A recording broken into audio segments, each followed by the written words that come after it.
জিকিরের কথা শুনলে মনে মজা লাগে, নামাজের কথা শুনলে খুশি লাগে, লাগবেই তো ভালো, এগুলো ইসলামে আছে না নাই? কিন্তু জিহাদের কথা শুনলে মেজাজ খারাপ, মন খারাপ, কেমন কেমন কেমন কেমন লাগে। কোরআন হাদিসের বই পাওয়া গেলে জেহাদি বই বলে মামলা দিয়ে দেয়া হয়। অথচ কোরআন মাজিদে জেহাদের আয়াতের সংখ্যা 500, রসুলের সাহাবীর সংখ্যা 1,24,000। এমন একজন সাহাবীর নাম আপনি বলতে পারবেন না যিনি জেহাদে যায় নাই। মহিলা সাহাবারা জেহাদের মাঠে গেছে, এমন হাদিস আছে না নাই? মা হযরত ফাতেমা রাদিয়াল্লাহু তাআলা আনহা সাহাবারা আহত হলে পরে ডালের মাঝে পানি নিয়ে সেবা করতেন। রাসূল সাল্লাল্লাহু আলাইহি ওয়াসাল্লামের ফুফি হযরত সাফিয়া বিনতে আব্দুল মুত্তালিব রাদিয়াল্লাহু তাআলা আনহা যুদ্ধের মাঠে উনার তাঁবুর পাশে এক ইহুদি আসছে। সে ব্যক্তি গোয়েন্দাগিরি করার জন্য উনি টের পায়া তাঁবু থেকে বর্শা নিয়ে বের হইয়া ইহুদিকে হত্যা করেছেন। যুদ্ধের মাঠে মহিলারা পর্যন্ত যেত। আর আপনি সেই জেহাদের কথা শুনলে চেহারা কালো হয়।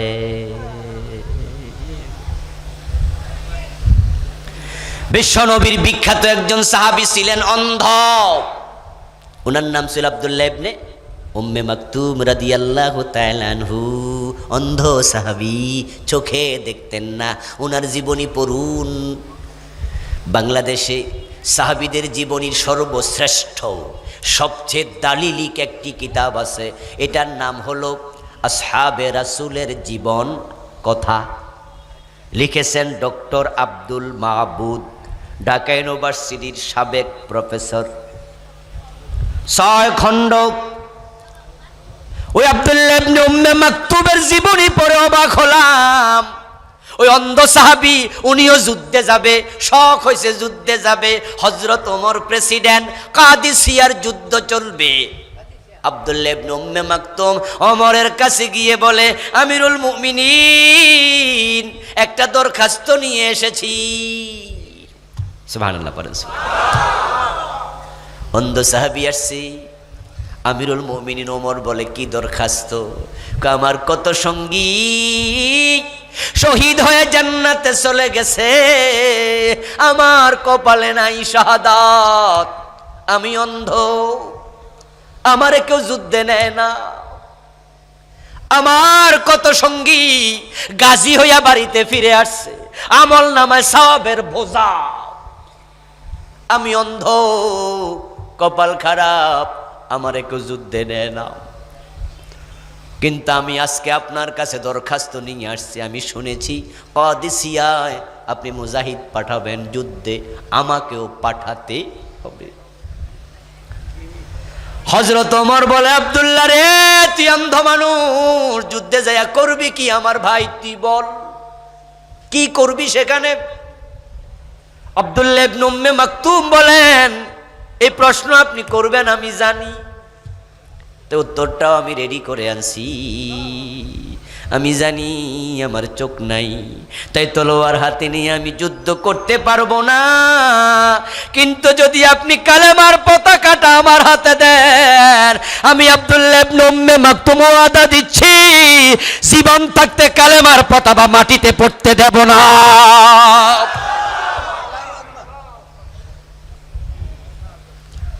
কালেমার পতাকা 2 হাতে উঁচু করে তুলে ধরার জন্য চোখ লাগবে না, ওইটা আমি পারবো, আমারে সেটা দেবেন।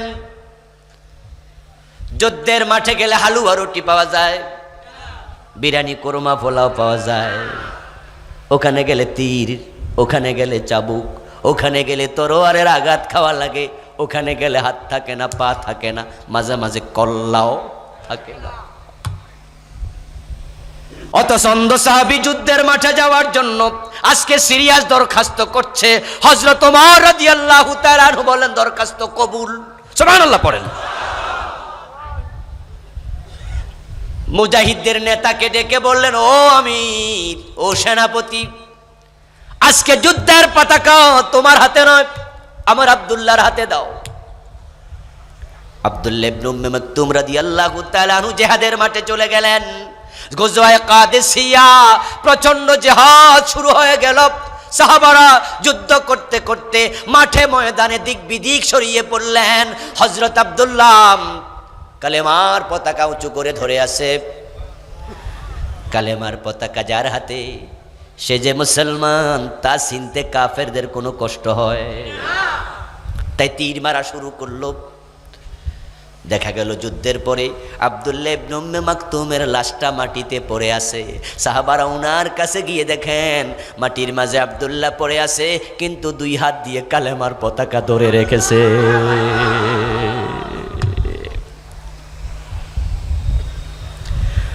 ও বন্ধু, যদি কেউ পিঠের মাঝে মশার কামড় অনুভব করে, হাত দিয়া মশা তাড়ায়।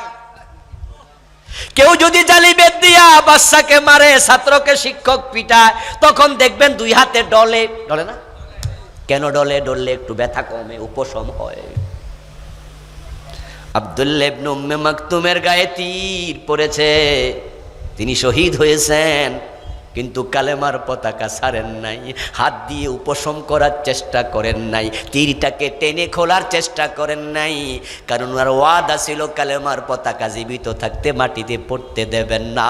যদি আবার হাত দিয়ে তীর খুলতে যায়, কালেমার পতাকা মাটিতে পড়ে যেতে পারে। তাই দুই হাতে কালেমার পতাকা ধরে শাহাদাত বরণ করেছেন। আল্লাহর হাবিবের সাহাবারা দিনের বেলায় মুজাহিদ, রাতের বেলায় ধেনি। তাহাজ্জুদের বিছানায় দাঁড়ায়া সেজদায় গিয়ে চোখের পানি ছেড়ে দিয়ে কাঁদতেন, জায়নামাজ ভিজাতেন। আবার দিনের বেলা তলোয়ার হাতে যুদ্ধের মাঠে চলে যেতেন। কিন্তু এমন পীর জন্ম নিয়েছে, 40 বছর পিরালি করতেছে, লাখ লাখ মুরিদ আছে, একদিনও জিহাদের ওয়াজ করে নাই। এমন পীরও বাংলাদেশে আছে না নাই? খতিব সাহেব 30 বছর জুমা পড়ায়, এক জুমা তো জিহাদের আলোচনা করে নাই। বক্তা হইয়া 40 বছর মাহফিল করে জিহাদের ওয়াজ করে না। এমন শ্রোতাও তৈরি হয়ে গেছে, এমন মুরিদ তৈরি হয়েছে, এমন লোক তৈরি হয়েছে, আপনি জিকির আজকার করতে রাজি, দিনের দাওয়াত দিতে রাজি, কিন্তু জিহাদের পক্ষে কথা বলেন না। জিহাদের কথা শুনলে উল্টা চুলকানি উঠে যায়। এটা মুনাফিকের লক্ষণ। জিহাদ বলতে বাংলা বায়ের মানুষ মেরে গাছে ঝুলানো নয়। জিহাদ মানে শায়খ আব্দুর রহমানের বোমাবাজি নয়। জিহাদ মানে তলোয়ার হাতে নিয়ে কাফেরদের সামনে পাইলে হিন্দু বৌদ্ধ কেটে ফেলা নয়। জিহাদ মানে হলো অন্যায় হবে যেখানে, প্রতিরোধ হবে সেখানে। আর ওই প্রতিরোধ করতে গিয়ে প্রয়োজনে তলোয়ারও হাতে নিতে হবে। মুনাফিকের আর একটা আলামত হলো, মুনাফিকেরা মোমেনদেরকে দেখলে প্রকৃত ভালো মোমেন, খাঁটি মোমেন দেখলে টিপ্পনি দেয়, তিরস্কার করে।